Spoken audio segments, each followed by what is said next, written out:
Naquele tempo, os apóstolos reuniram-se com Jesus e contaram tudo o que haviam feito e ensinado. Ele lhes disse: vinde sozinhos para um lugar deserto e descansai um pouco. Havia de fato tanta gente chegando e saindo que não tinham tempo nem para comer. Então foram sozinhos de barco para um lugar deserto e afastado. Muitos os viram partir e reconheceram que eram eles. Saindo de todas as cidades, correram a pé e chegaram lá antes deles. Ao desembarcar, Jesus viu uma numerosa multidão e teve compaixão, porque eram como ovelhas sem pastor. Começou, pois, a ensinar-lhes muitas coisas. Palavra da salvação. Glória a vós, Senhor.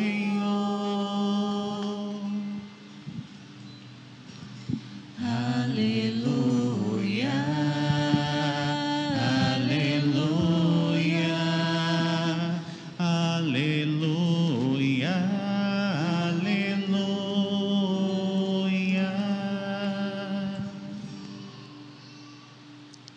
Caríssimos irmãos e irmãs, estamos celebrando o 16º domingo do tempo comum, e a liturgia de hoje nos fala a respeito dos pastores.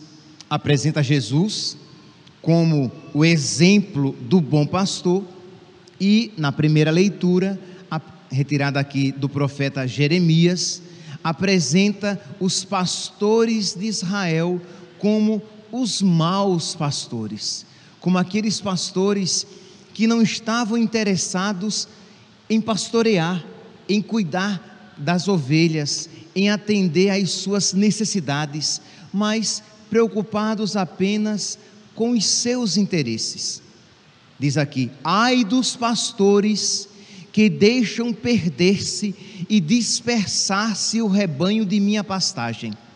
Meus irmãos, não há como ouvir esta palavra, não há como um pastor instituído por Cristo, isto é, um sacerdote, ouvir uma palavra dessa e não se questionar a si mesmo se está sendo um pastor segundo o coração de Cristo ou um pastor segundo o coração dos pastores do Antigo Testamento, que estavam, repito, preocupados apenas com os seus interesses. E Deus diz por meio do profeta Jeremias que Ele mesmo reunirá o resto das suas ovelhas de todos os países para onde elas foram expulsas, que Ele mesmo suscitará para elas novos pastores. Isto é, Deus diz no Antigo Testamento que Ele dará novos pastores às suas ovelhas, que as apacentem, e elas não sofrerão mais o medo e a angústia, nenhuma delas se perderá, diz o Senhor. E virão dias, aí vem aqui a profecia de um pastor segundo o coração de Deus, de um pastor perfeito, daquele que nós chamaremos de o bom pastor, o verdadeiro pastor, o belo pastor. Virão dias, diz o Senhor, em que farei nascer um descendente de Davi, reinará como rei e será sábio, e fará valer a justiça e a retidão na terra. Então Deus aqui está profetizando a vinda do seu filho, que seria o bom pastor e que reinaria como bom pastor sobre as ovelhas. Pois bem, então é o tema de hoje, preparado já com a primeira leitura. Quando nós lançamos o nosso olhar sobre o Evangelho, nós vemos então Jesus Cristo aqui, que incansavelmente se coloca a serviço das ovelhas. Vocês lembram, espero que vocês tenham uma boa memória, vocês lembram que no domingo passado, o Evangelho era o que? Jesus que enviava os apóstolos, os seus discípulos, 2 a 2, e eles saíram em missão.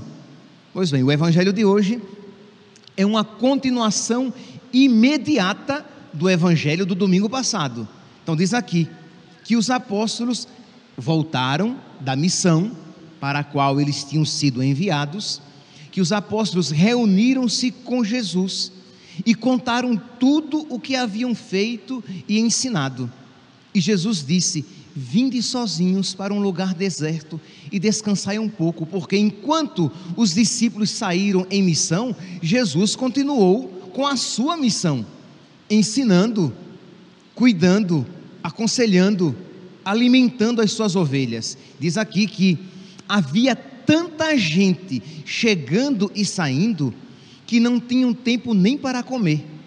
Então Jesus diz a eles: vamos para um lugar mais tranquilo, em que vocês possam descansar um pouco, porque afinal de contas, vocês vieram de uma missão, então vamos descansar um pouco. Aqui é interessante que Jesus, ele se preocupa com as necessidades mais básicas dos seus ministros, dos seus discípulos, dos seus apóstolos. Vinde.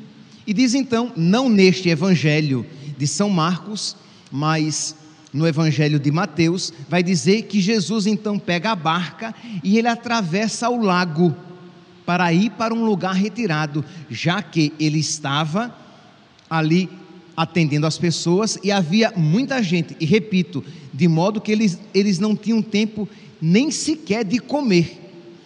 Então, enquanto Jesus atravessa o lago de barco, o que é que as pessoas que ali estavam fazem?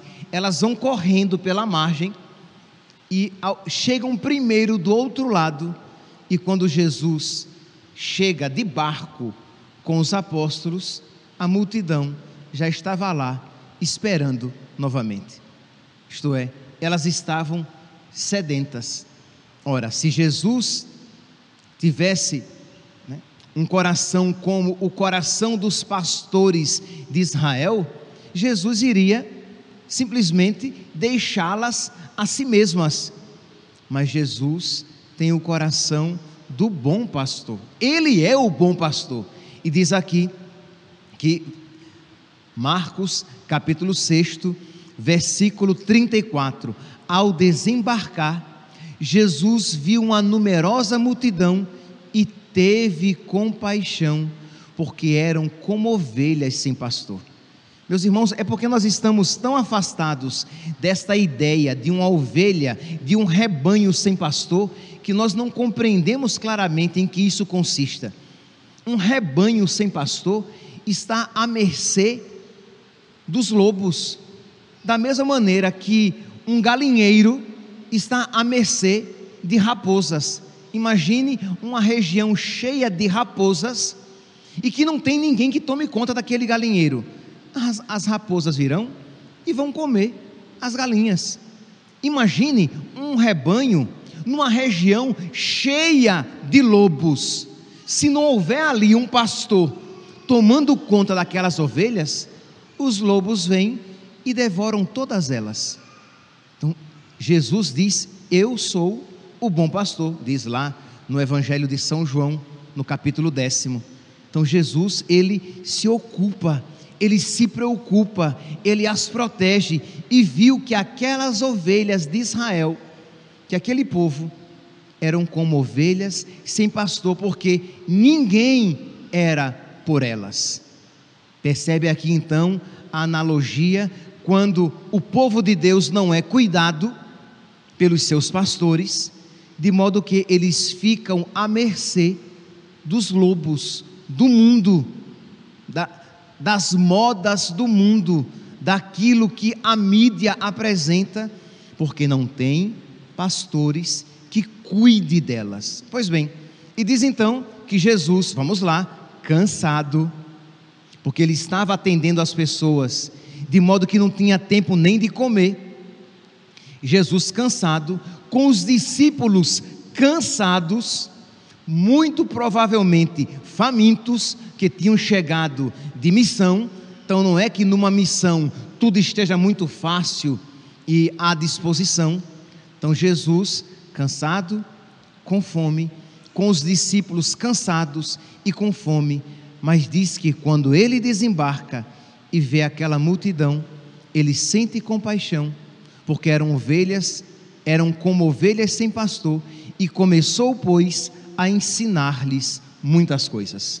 Marcos, capítulo 6, versículo 34. Então Jesus se põe novamente à missão, dando o exemplo aos discípulos, para que eles façam o mesmo, para que eles, naquele momento, isto é, a situação exige, então eles precisam se esquecer de si mesmos. Meus irmãos, essa palavra, ela não é nada romântica, não é nada literariamente bela, mas ela é necessária. Se nós quisermos, aqui nós estamos aplicando aos pastores, vamos dizer de uma maneira bem particular, aos sacerdotes, mas é claro que nós podemos aplicar a cada um de nós, cada um segundo o seu estado de vida. Se nós não estivermos dispostos a nos esquecer de nós mesmos, nós não poderemos ser discípulos de Cristo. Eu, quando era seminarista, hoje, meus santos, nós estamos rezando a missa também pelo 1 ano de falecimento de Dom Henrique Soares da Costa, que era bispo de Palmares, mas natural de Alagoas, era padre lá na igreja de Nossa Senhora do Livramento em Maceió, onde eu era coroinha. Fui coroinha lá. Conheci Dom Henrique em agosto, numa tarde de agosto de 1994. Então, depois eu entrei no seminário em 96 e fui dirigido espiritualmente por ele. E eu lembro uma vez, quando, por ocasião de um sacerdote que tinha abandonado o ministério, e eu entrei na sala dele para fazer direção espiritual, e ele me disse uma frase que eu nunca esqueci, já até repeti aqui em outras ocasiões. E ele disse para mim assim: meu filho, se você, quando você for padre, para continuar sendo padre, segundo o coração de Cristo, se você precisar se quebrar todinho, se quebre. Isto é, não procure a sua realização, procure a realização de Cristo. É para isso que você é padre. Na minha época, meus santos, fiquei falando, porque eu entrei no seminário em 96, estava muito em moda, um psicologismo nos seminários e na formação, e de que todo mundo queria procurar a sua realização pessoal, porque afinal de contas eu preciso me realizar, eu preciso ser feliz. E na época o Padre Henrique disse isso a mim: olha, meu filho, você vai ser padre, e não para procurar a sua realização pessoal, você vai ser padre para procurar a realização de Cristo na sua vida e na vida daqueles que lhe forem confiados. Meus irmãos, este é o caminho para todo sacerdote: procurar a realização, procurar a vontade de Cristo. E isso que eu digo aqui a respeito dos sacerdotes, segundo os textos evangélicos de hoje que falam de um bom pastor, isso se aplica também, por exemplo, aos pais de família. Imagine um pai, um homem que se casa para ser feliz. Ele se casa para ser feliz. Não, meu filho, você não se casou para ser feliz. Acorda, você se casou para a glória de Deus, cuidar da sua esposa e dos seus filhos. Foi para isso que você se casou. Porque se você se casar querendo ser feliz, você vai trair a sua esposa e abandonar os seus filhos. Mas se você se casa, o quê? Para glorificar a Deus, cuidando da sua esposa, amando a sua esposa, cuidando dos seus filhos, amando os seus filhos, você será um marido segundo o coração de Cristo, um marido que glorificará a Deus. Você, mulher, que se casa, imagine se você se casa: eu quero ser feliz, eu quero a minha realização pessoal. Minha filha, você é um egoísta, simplesmente. E você vai, não tenha dúvidas, na primeira dificuldade, você vai procurando a sua realização pessoal, você vai ser infiel ao seu matrimônio e à sua maternidade. Por quê? Porque amar, quando você se põe a realizar a vontade de Cristo, você precisa se esquecer de você mesmo. Aí você vai dizer: ah, padre, mas isso não é humano. Não, meu santo, muito pelo contrário, isso é verdadeiramente humano, e é a única possibilidade de você ser uma pessoa de verdade, se você estiver disposto a se esquecer de si mesmo e seguir em frente. Jesus, no Evangelho de São Mateus, no Evangelho de São João, no capítulo 16, Jesus faz uma analogia no versículo 20 e 21. Ele diz assim: no mundo tereis tribulações, mas a vossa alegria, versículo 20, a vossa alegria se transformará, a vossa tristeza, versículo 20, João capítulo 16, versículo 20, a vossa tristeza se transformará em alegria. Quando uma mulher está para dar à luz, ela sofre, porque chegou a hora dela, mas quando a criança nasce, ela já não se lembra da aflição, por causa da alegria de uma criança ter vindo ao mundo. Isto é, na hora do parto, ela só lembra dela, porque está doendo, mas depois que a criança nasce, ela se esquece de si.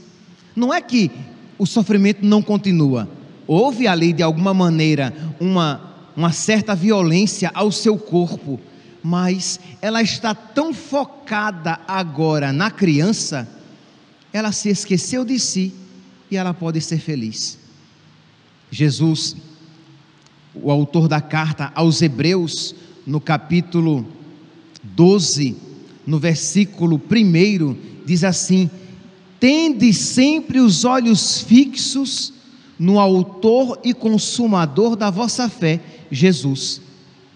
Hebreus capítulo 12, versículo 1, tende sempre os olhos fixos em Jesus, o autor e consumador da vossa fé. Eu já falei aqui também a vocês, aqui que quantas vezes quando eu entrava para fazer direção espiritual, reclamando da minha vida, o Padre Henrique dizia: meu filho, olhe para a cruz. Ele dizia isso, eu até comentei aqui já outras vezes, que nós dirigidos espirituais, até às vezes fazíamos chacota dele, dizíamos, quando vinha um colega, ou que reclamar da vida, a gente dizia: olhe para a cruz, fazendo menção ao Padre Henrique, que isso dizia, isto é, se esqueça de você, olhe para o amor dele, e olhe o quanto ele sofreu por você, e procure viver na sua vida algo semelhante também. Meus irmãos, é o único caminho de um pai de família ser um bom pai, se ele sai do centro. Mas se ele é um egocêntrico, ele será um egoísta, porque ele quer se realizar, ele quer ser feliz. O único caminho de um sacerdote ser um bom pastor, ser um pastor segundo o coração de Cristo e não segundo os pastores do Antigo Testamento, é se ele se esquece de si mesmo. Se não se esquecer de si mesmo, a nós caberá esta palavra: ai dos pastores que deixam perder-se e dispersar-se o rebanho de minhas pastagens. Ou como diz noutra passagem: ai dos pastores que se apacentam a si mesmos, eles comem a carne da ovelha, eles se cobrem com a lã da ovelha, mas eles não estão dispostos a das ovelhas cuidar. Então, meus irmãos, aqui o primeiro ensinamento de nosso Senhor para nós todos, mas de uma maneira particular para nós pastores, é esta graça sem a qual não se pode ser um bom pastor: esquecer-se de si mesmo. E isso, meus santos, é impossível sem oração. De modo que nós precisamos rezar, nós padres, vocês leigos, cada um segundo o seu estado de vida, rezar e pedir a nosso Senhor que abra os nossos olhos para a verdadeira alegria, assim como a mulher, diz aqui Jesus no Evangelho de São João, quando a criança nasce, ela se esquece da sua dor pela alegria da criança que nasceu. Que nós tenhamos os nossos olhos fixos em Jesus e vejamos como é belo ser semelhante a nosso Senhor, como é belo ter um coração semelhante ao coração de nosso Senhor, porque se o nosso coração não for parecido com o coração de nosso Senhor, o nosso coração será parecido com o coração do diabo. Um sacerdote que não é um bom pastor, ele não é apenas um mau pastor, ele é um pastor diabólico, satânico. Por quê? Se o coração dele não é parecido com o coração de Cristo, o coração dele é parecido com o coração do diabo. Um pai que é um pai de verdade, que procura amar a sua esposa e amar os seus filhos, amar a sua família, se esquecendo de si mesmo, às vezes até mesmo em detrimento de si mesmo, é um pai parecido com Jesus, que nos amou tanto ao ponto do prejuízo próprio. Quando Jesus veio nos amar, ele nos amou de tal maneira que se prejudicou por nos amar. Por quê? Porque ele foi crucificado, ele se rebaixou, fazendo-se um de nós, para que nós pudéssemos nos elevar, para que nós pudéssemos ser elevados. Ora, esse é o caminho para todos nós, sem sombra de dúvidas, eu estou aplicando a mim, mas eu espero que sem sombra de dúvidas, vocês estejam aplicando a vocês mesmos também.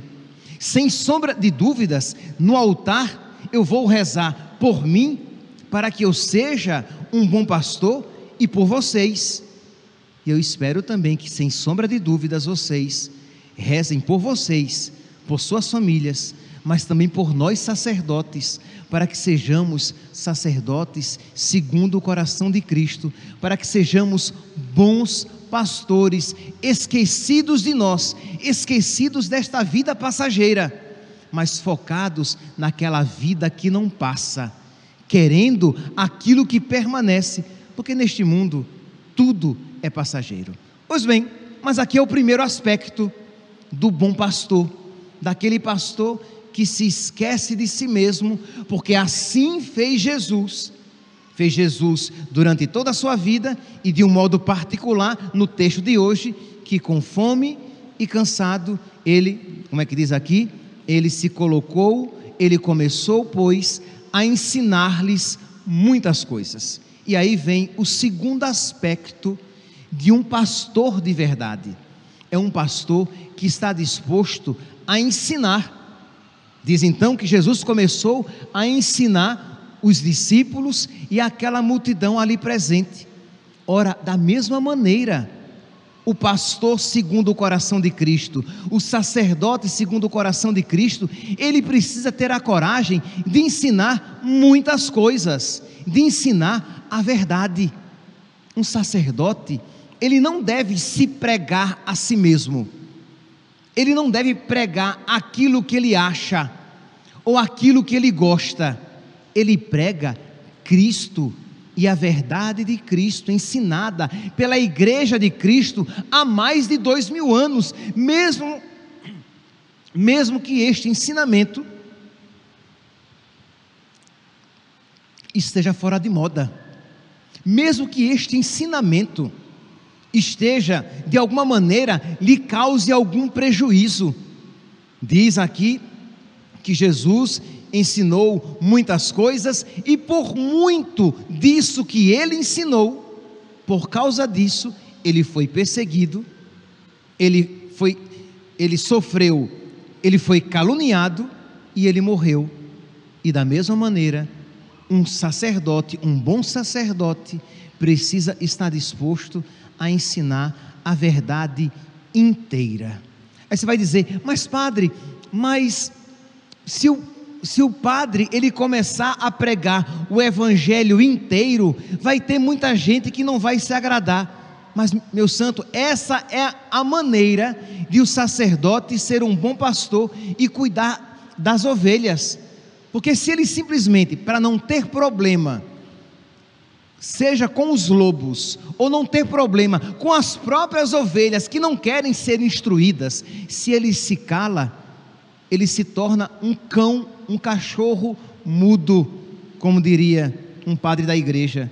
Ele não tem mais serventia nenhuma, porque o padre que vem para o púlpito, ele não vem para agradar os ouvidos, mas para instruir a nossa fé, para instruir o nosso coração. Então, mesmo que, por exemplo, para o mundo, o sexo entre namorados seja algo comum, que todo mundo faz, o pastor, aquele que está disposto a ensinar segundo a vontade de Cristo, ele sempre vai dizer: isso é pecado. Mesmo que para o mundo a prática gay, a prática homossexual seja algo comum, nós precisamos, mesmo sabendo que podemos ser perseguidos, mas por caridade, nós precisamos ensinar muitas coisas, e isso faz parte do ensinamento da igreja. É pecado. Mesmo que hoje em dia as pessoas todas se vistam para sensualizar, elas se vestem porque elas querem atrair os olhares, elas querem ser sensuais, elas querem ser sexy. E o padre precisa dizer: olha, meu santinho, minha santinha, quando assim você se veste, você se torna instrumento do diabo para outras pessoas. Você não alegra o coração de Cristo, rapaz, moça, homem, mulher, quando você se veste segundo a lógica do mundo. Isso não agrada a Deus. Ah, padre, mas todo mundo assim se veste. Mas nós precisamos o quê?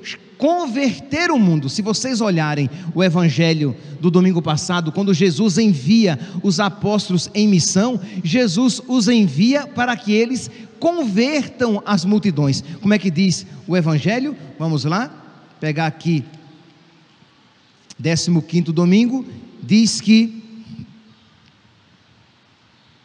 então os 12 partiram e pregaram que todos se convertessem. Então, meus santos, nós precisamos querer que o mundo se converta a Cristo, que o mundo se converta ao ensinamento da igreja, e não querer que a igreja se converta à lógica do mundo.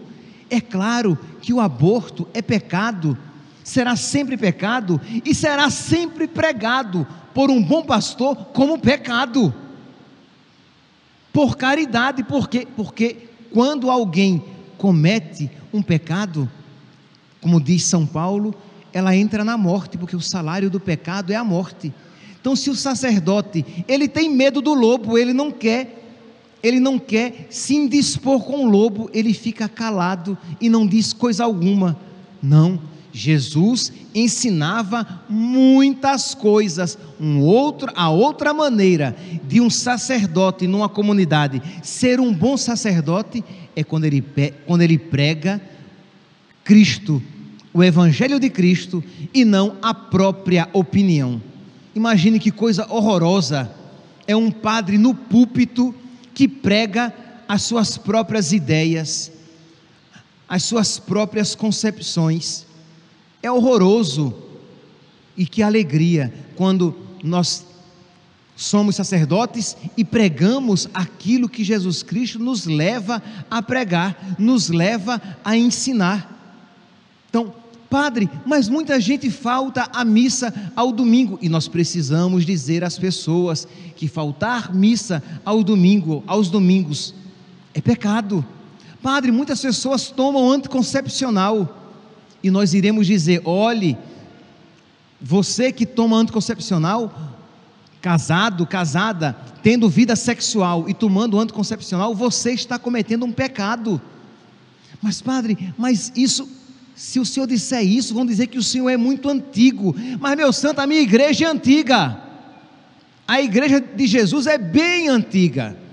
ela tem mais de 2000 anos, e há mais de 2000 anos, essas verdades são pregadas, não, é claro, do anticoncepcional, que foi criado depois, mas desde que foi criado, desde sempre foi condenado como inadequado, errôneo, pecado, e que nós católicos não podemos fazer uso disso. Então percebe, meus santos, que nós precisamos nos converter, e nós precisamos ter a coragem de pregar. São Paulo, e já me acompanham para o fim da homilia de hoje, São Paulo na segunda carta a Timóteo, no capítulo 4, ele diz: eu te conjuro, na presença de Deus e de Jesus Cristo, que há de julgar os vivos e os mortos. Olha aqui como São Paulo é enfático, ele está falando aqui para os pastores, ele não está falando aqui apenas, ele não está falando aqui para os discípulos, está falando aqui para os pastores. Eu te conjuro, diante de Deus, que te julgará, prega a palavra, insiste oportuna e importunamente, repreende, ameaça, exorta com toda paciência e empenho de instruir, porque virá tempo, e já chegou, meus santos, porque virá o tempo em que a sã doutrina da salvação, porque virá o tempo em que as pessoas já não suportarão a sã doutrina da salvação. Virá o tempo em que as pessoas não vão querer mais ouvir a verdadeira doutrina, em que quando você pregar a palavra de Deus, as pessoas vão até tapar os ouvidos. Eu não quero ouvir isso. Eu não quero ouvir que católico não pode ser maçom, não pode ser espírita. Católico não pode ser maçom. Católico não pode ser espírita. Católico não acredita na reencarnação, porque quem crê na reencarnação está negando a ressurreição de Cristo. Católico não anda em centro espírita, em centro de umbanda. Católico não frequenta outras comunidades protestantes. Católico é católico, ele vai para a igreja católica. E católico, ele não adere à lógica do mundo, ele adere à lógica do evangelho, do logos. A lógica do católico é a do logos.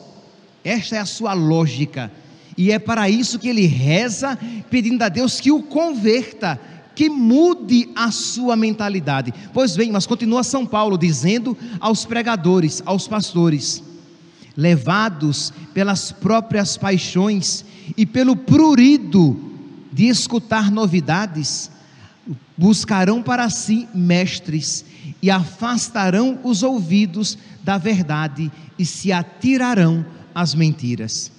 Chegará o tempo em que as pessoas assim se comportarão. Então, pastores, diz São Paulo, prega a palavra, ensina a palavra, ensina que a igreja católica é a única igreja de Cristo. Prega, este é o ensinamento de sempre. A única igreja de nosso Senhor Jesus Cristo na terra é a igreja católica, e não porque nós sejamos bons e bonitos, mas porque Jesus Cristo disse: Pedro, tu és pedra, e sobre esta pedra eu edificarei a minha igreja, e que fora da igreja de Cristo não há salvação. As outras religiões não salvam, porque não há salvação a não ser no nome de nosso Senhor Jesus Cristo. Então percebe, meus santos, que é caridade do pastor quando isso ensina, mas que precisa também haver a docilidade da ovelha que escuta e que acolhe. Que hoje, meus santos, nós rezemos pedindo a Deus que nos conceda pastores esquecidos de si e que pregam toda a verdade de Cristo, e peçamos também que as ovelhas sejam dóceis em escutar a palavra de Deus e se esforcem em acolhê-la no seu coração. Louvado seja nosso Senhor Jesus Cristo, para sempre seja louvado.